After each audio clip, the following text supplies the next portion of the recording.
لما عنتي زقلصلكم قالات حفشاوي قلفي زخنو ناي يوتيوب قالات እዞም ቃላት እዚኦም ብምፍላጥና ዩቲዩብ ቻናልና ዕብየት ንኸምጽእ ዝያዳ ኣታዊ ንኽንረክብን ካብ ዝገብሩ ኮይኖም እቶም ቃላት ድማ ኮንተንት ኒች ሲቲአር ኮንሲስተንሲ ዝብሉን ካልኦት ልዕሊ 50 ዝኾኑ ቃላት ኣለዉ ሰላም ንኹልኹም እንኳዕ ናብ ኬፒኬ ዩቲዩብ ብሰላም መጻኹም ናይ ለማዓንቲ ዛዕባና ድማ ከምቲ ኣብ መእተው ዝገለጽኩልኩም ሓደ ዩቲዩበር ክብል ተኾይኑ ክፈልጦም ዝግብኦም ዩቲዩብ ቲፕስ ኣለዉ እዞም ቲፕስ እዚኦም ድማ ብሓሙሽተ ደረጃ ከፋፊልና ክንሪኦም ኢና ማለት እዩ ስለዚ ሕጂ ብቐጥታ ናፍቲ ሓሳብ ክወስደኩም ሓቢርኩም ንጽንሑ ብቐዳምነት ደረጃ ፓርት 1 ኢለ ዝሰርዓኽዎም ጀነራል ቲፕስ እዮም ንኣብነት ኮንተንት ማለት እቲ ተዳልዎ ትሕዝቶ ማለት እዩ እንደገና ድማ ኒች ማለት ድማ ብምንታይ ዓይነት ዘርፊ ኢኻ ትሰርሕ እቲ ትሰርሖ ቶፒክ ማለት እዩ ሕጂ ንኣብነት ብዛዕባ ቴክ ሪቪው ብዛዕባ ቴክኖሎጂ ትሰርሕ ተኾንካ ብዛዕባኡ ወይ ከዓ ብዛዕባ ኤዱኬሽናል ቱቶሪያል ተኾይኑ ብዛዕባ እንታይ ዘርፊ ኢኻ ትሰርሕ ማለት እዩ እንደገና ድማ ኣብዚ ዝምደብ ኦዲየንስ ኣሎ ኦዲየንስ ማለት ሰማዕት ወይ ከዓ ተኸታተልቲ ማለት እዩ ካብዚ ብምቕጻል ኢንጌጅመንት ዝበሃል ኣሎ ኢንጌጅመንት ማለት ምርድዳ እዚ ማለት ከም ሓደ ዩቲዩበር ኢንጌጅመንት ኣለዎ እዩ ክበሃል እንድሕዳ ኮይኑ ብላይክ መልክዕ ክኸውን ይኽእል ብኮመንት ብሼር ክራዳዳ ክኽእል ኣለዎ ማለት እዩ ኮንሲስተንሲ ዝብል ቃልና ንረክብ ማለት ኮንሲስተንሲ ማለት ቀጻልነት ኩሉ ግዜ ቀጻልነት ኣለካዶ ኣፕሎድ ግብር ንሃለኻ ቪድዮ ቀጻልነት ኣለካዶ ይብልካን ምክንያቱ እቶም ዝከታተሉኻ ዝርእይዎ ሰባት ኣባኻ ምእንታ እምነት ክሕድሩ ማለት እዩ ካብዚ ብምቕጻል ኣፕሎድ ስኬጁል ምድላው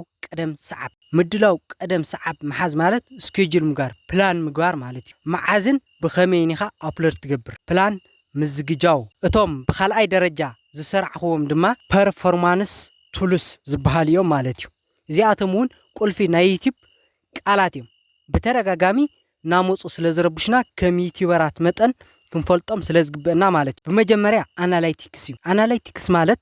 ዩቲዩብና እንምልከተሉ ስቱዲዮ ማለት እዩ እንደገና ድማ ዎች ታይም ዝተረኣየ ሰዓት ቶታል ታይም ቪወርስ ስፔንድ ዋቺንግ ዩር ቪዲዮስ እቲ ዝተረኣየ ሰዓት ማለት እዩ ካብዚ ድማ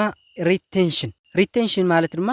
ሰባት ኣትዮም ኣብቲ ቪድዮና ክንደይ ዝኣክል ጸኒሖም ብፐርሰንት ዝግለጸሉ እዩ ምክንያቱ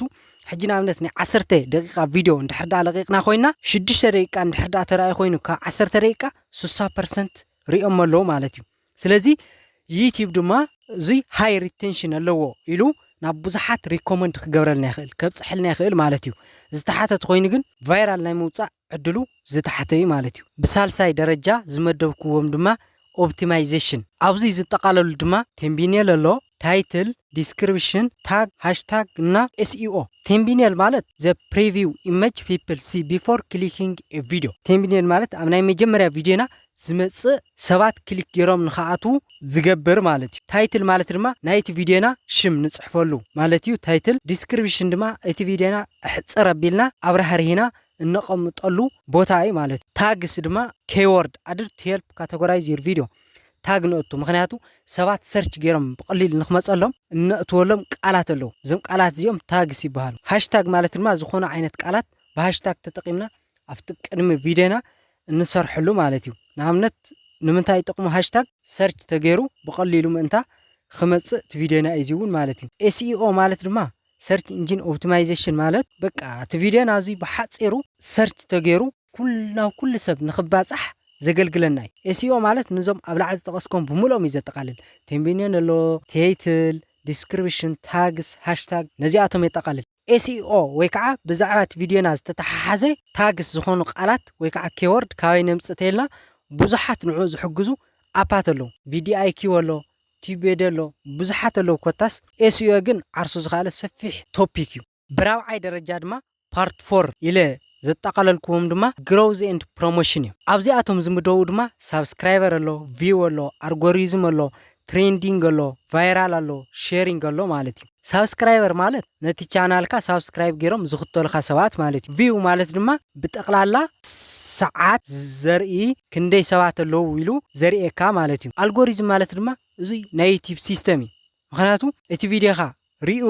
ሪኮመንድ ንኽገብረልካ ዩቲዩብ አልጎሪዝም ይብሉ መብዛሕትኦም ዩቲዩባት تسمعهم يوتيوب الجوريزم يلو سلازي نايتي يوتيوب سيستم كوينو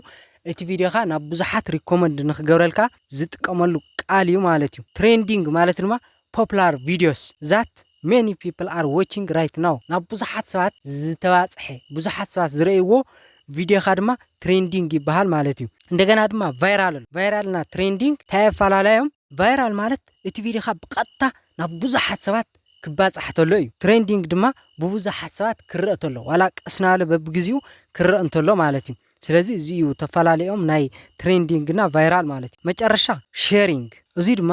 ፖስት ክትጎረን ሃለኻ ናብ ካልኦት ሼሪንግ ይባሃል ማለት እዩ ኮላቦሬሽን ዝበሃል ቃል እውን ኣሎ ኮላቦሬሽን ማለት ምስ ካልኦት ዩቲዩበራት ኮይንካ ሓቢርካ ትሰርሕ ስራሕ ዕብየት ንምምጻእ ሓቢርካ ትሰርሕ ስራሕ ኮላቦሬሽን ይባሃል ብምቅጻል ድማ ክሮስ ፕሮሞሽን ኣሎ እዚ እውን ፕሮሞቲንግ ዩር ቪዲዮ ኦር ቻናል ኦን አዘር ፕላትፎርምስ በኻልኦት ፕላትፎርምታት በኢንስታግራም ክኸውን ይኽእል በቲክቶክ ክኸውን ይኽእል ብዝተፈላለዩ ፕላትፎርም ክተፋልጥ እንዳሃለኻ እቲ ቪዲዮኻ ወይ ከዓ እቲ ቻናልካ ክሮስ ፕሮሞሽን ይባሃል ማለት እዩ ፓርት 5 ወይ ከዓ ብሓምሻይ ደረጃ ዝሰራዕኽዎም ድማ ኣብ ሞኔታይዜሽንና ክሪኤሽን ዝብል እዩ ማለት እዩ ኣብዚ ዝርከቡ ቃላት ድማ ላይክ ኣሎ ኮመንት ኣሎ ሳብስክራይብ ኣሎ ላይክ ኮመንት ሳብስክራይብ ማለት እዚኣቶም ብጠቕላላ አንተውን ንምግላጽ ሞክርና ኢና engagement action you ask viewers to do ምስቶም ተኸታተልትኻ ወይ ከዓ ምስቶም ናትካ ቪድዮ ዝርኢ ሰባት ክትራዳድእሎም እትኽእል ቃላት እዮም ማለት እዩ ላይክ ግበር ኮመንት ጻሓፉ ሳብስክራይብ ግበር ናልካ ማለት እዩ እንደገና ብምቅጻል ድማ አድሰንስ ጉግል አድስ ፕሮግራም ፎር earning money on YouTube ያው አድሰንስ ዝብል ቃል ድማ ዝሰርሐኸየ ገንዘብ ብጉግል ጌርካ ገንዘብካ ትረኽበሉ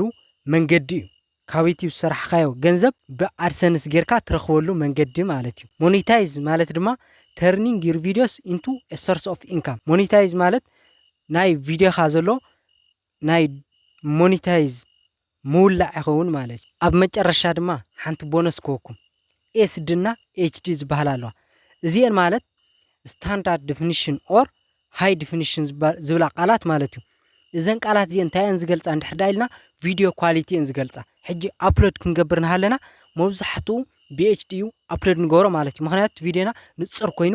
ምእንታ ክረአ ማለት እዩ SD ማለት ግን እሽተን ድምዝ ዝበለ ስታንዳርድ ዲፊኒሽን ማለት እዩ ዝርዘር ተሎ HD ማለት ድማ ክትንተን ተሎ ሃይ ዲፊኒሽን ማለት እዩ ሃይ ዲፊኒሽን ማለት እዛ ቪዲዮ እዚኣ ሓጋዚት ኮይና እንድሕር ዳርኺኩማ